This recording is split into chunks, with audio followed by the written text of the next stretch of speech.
ขอถามข้อมูลประวัติความเป็นมาของอาณากระต่ายมหัศจรรย์ที่เกี่ยวพันบ้านหรือยาวหรือว่า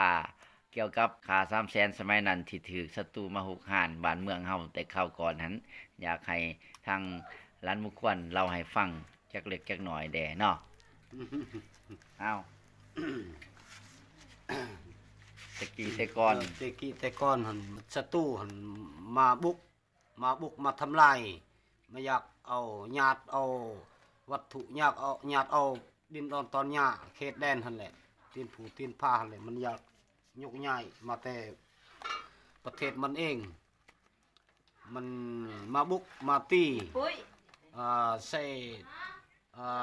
เหงาใส่อันนี้นี่แหละเครื่องอาวุธเก่าหั่นแหละ ง่าวไปสิแล้วเนาะ เหงามีแต่ประเภทเหงาหั่นแหละ ม เขาพันกันมาจากมีดอังกะเลหั่นแหละ อืม ตามแต่ผู้มีหั่นแหละ แล้วเขาขามมาทางใด เขาข้ามมาปะอยู่เซแกงข้ามหั่นบอนแกงข้ามหั่นแหละเขาข้ามมาข้ามผักนี้มาตี เขาขามมันด้วยสร้างเขาเฮ็ด เขาเฮ็ดครัวอู้หั่นแหละเขาเฮ็ด ครัวอูครัวหินได้ยินว่าเขาเอาหินมาถมมาเท เออ เฮ็ดเป็นสะพานเฮ็ดเป็นครัว เฮ็ด ไต่ เป็นครัว อืม พอได้ไต่ได้หั่นนะ อยู่ ไป จุด ได้ จุดนั้นบ้านแกงข้ามนั่นแหละเนาะ มันเป็น จุด คำ ขาม เป็น ซี่ บอนเดียว ซี่กะมานเฮาแหละเนาะ อืม แล้วเขาขามมาแล้วเขา ครั มา บ มาพิกัดอยู่จุดใดของบ้านเฮา อยู่อะไรทุ่งนาบัลบอนบัลเนี่ย แถวใดอีกทงนาปัล ห้องตู้อันนี้นะบัลแถวทุ่งนาพวกระยาวกลางนี่นะ โอ้อยู่บนจุดอันกลางจุด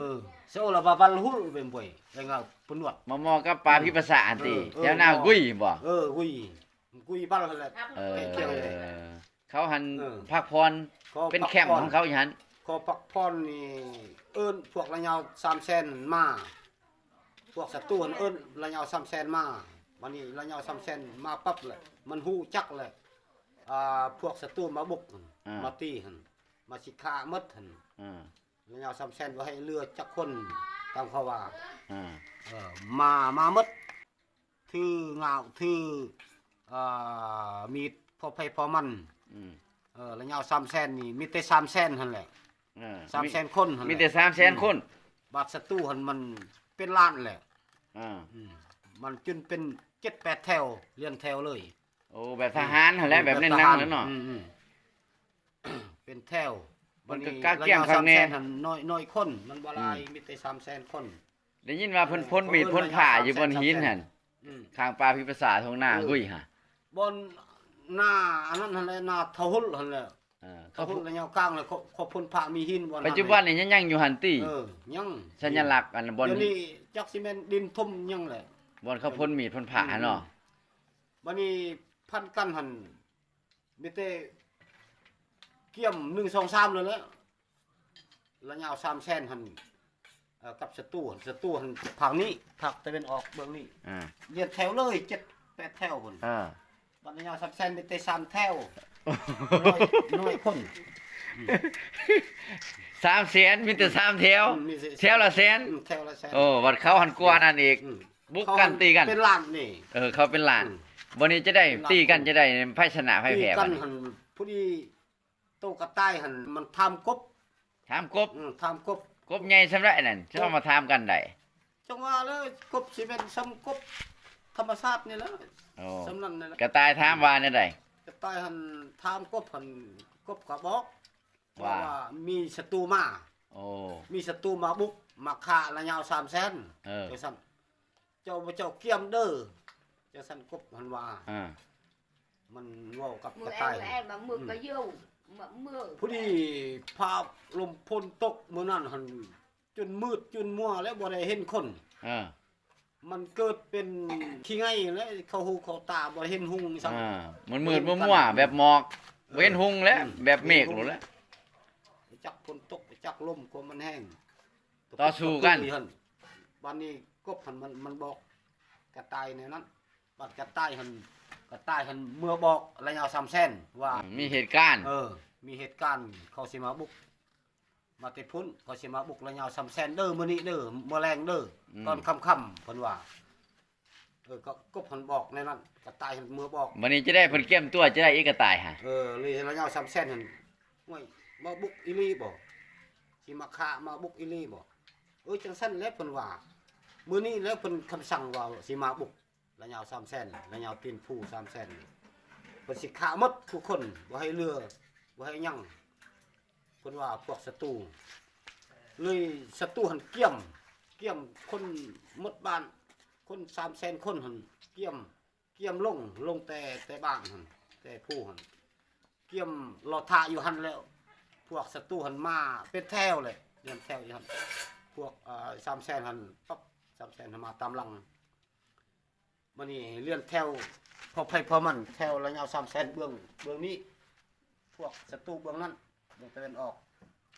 3แสนก็เบื้องตะวันตกบัดนี้ก็ตายมาหั่นห่วยเท่านี้ละบ่พวกเจ้ามาไอ้น้องมาหมดเท่านี้ละบ่จังซั่นมันทำมันทำพวกศัตรู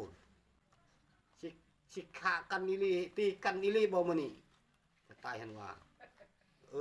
แน่นอนนั่นแหละคันได้ฆ่าหมดทุกคนล่ะมันตายหมดล่ะสิยกใหญ่มาอยู่นี้จังซั่นกันจังซั่นหั่นดีคือกันวันนี้เพิ่นจักมันเอาการเผาอยู่ใส่ปักกระต่ายหั่นมันคำสั่งจังซี่เกี่ยมเด้อหมดไอ้น้องนี่มาหมดทุกคนแหละหมดบ้านหมดเมืองมันมีเท่านี้นี่แหละมีแต่3แสนนี่แหละจังซั่นกระต่ายว่าเกี่ยมเด้อ1 2 3ฮึบไปจักลมไปจักฝนตกไปจักสั่งตะพุดตะพื้แล้วอยู่หั่นมืดเลยวันนี้1 2 3หั่นเกี่ยมกระต่ายหั่นมันแก่เลยมันแก่เครื่องกลางนี่เครื่องกลางห้องอันนี้นี่แหละมันแก่เลยดึงเลยเกี่ยม1 2 3ดึงอีสั่ง พันกันจังซั่นเพิ่นว่าบัดระยะ3แสนนี่ยืนเฉย ศัตรูหันพันกันเอง พันกันเอง โอ้ จนเกือบหมด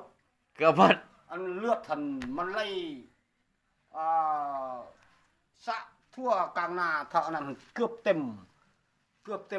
กับแทนา โอ้ คนเป็นพันปลายคน ถือว่าอาบเลือดอาบย่างเลือดท่วมท้องไห้ท้องหน้าว่าซั่นซะมีศัตรูพันกันเองย้อนกระต่ายเพิ่นลากการมักพร้าวฮะ การลากกันมะพร้าวหั่นตะพุดตะพื้นหั่น เว้นหุงเว้นเฮืองพันกันยังไงแล้ว ศัตรูต่อศัตรูพันกันผู้ตัดตัดขาดเพียงคอขาดเพียงขาแข้งบ่เลือนะขา3แสนเฮาบ่เป็นหยังบ่เสียหายหยัง บ่เสียหายหยังบ่มีไผตาย บ่เสียหาย ย้อนกระต่ายช่วย กระต่ายสวย ก็เลยเป็นกระต่ายมหัศจรรย์เนาะ กระต่ายหัน2 3ฮอบแล้วมันเกี่ยวเลยมัน เกี่ยวเวียนแถวศัตรูแล้วเนาะ มันแก่ตัวนั้นหั่นมันดังคือเฮาแก่กันเผาหั่นแหละ หลังจากนั้นขา3แสนเฮาก็เฮ็ดจะได้ฉลองบ่ สลองสลมสลองเลย กินเหล้าให้ คอยหลังเมื่อบ้านคือเก่า กินเหล้าให้ หน่อยกินเหล้าให้ไก่โตนะก็มันชนะนี่ ชนะเนาะ จะสั่นหัดศัตรูหั่นมันเอาดินดอนบ่ได้ ตายเบิด ตายหมด อันนั้นเรื่องเล่าเกี่ยวกับศัตรูมา6,000ขา3แสนเรื่องนี้ก็ได้จบไปพอดีเนาะ จนเลือดทันมันไล่จนเป็นรังลี่พุ่นเลยบ่เห็นลี่แต่ก่อนนี่ ตาย น้ำกระแท ถื ก อว่าเป็นตำนานขา3แสนแดนมหัศจรรย์ คนจนครึ่งแผ่นหน้าพุ่นได้เลือด อืม